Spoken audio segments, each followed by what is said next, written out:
Coran et Bible verset du jour. Découvrons ensemble le Coran et la Bible. Aujourd'hui, verset du Coran et demain, verset de la Bible. Voici les versets. Sourate 8, versets 30 à 37. Et rappelle-toi le moment où les mécréants complotaient contre toi pour t'emprisonner ou t'assassiner ou te bannir. Ils complotèrent, mais Allah a fait échouer leur complot. Et Allah est le meilleur en stratagème. Et lorsque nos versets leur sont récités, ils disent « Nous avons écouté, certes, si nous voulions, nous dirions pareil à cela.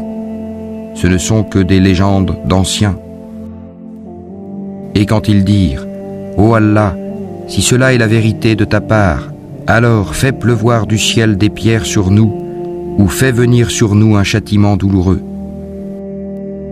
Allah n'est point tel qu'il les châtie alors que tu es au milieu d'eux, et Allah n'est point tel qu'il les châtie alors qu'ils demandent pardon.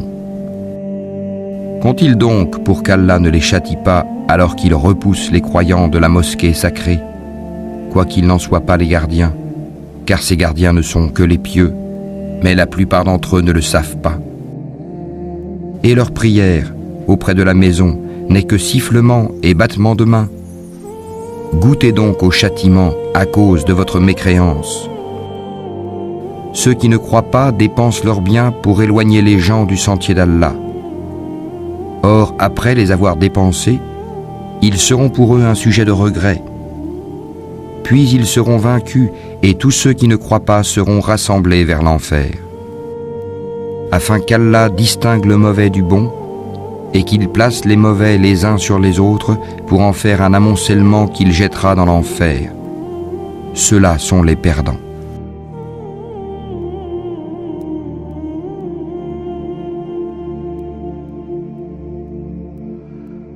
Unissons-nous avec un Dieu créateur qui nous a créés et qui nous entoure en permanence, car il est omniprésent, omniscient et omnipotent.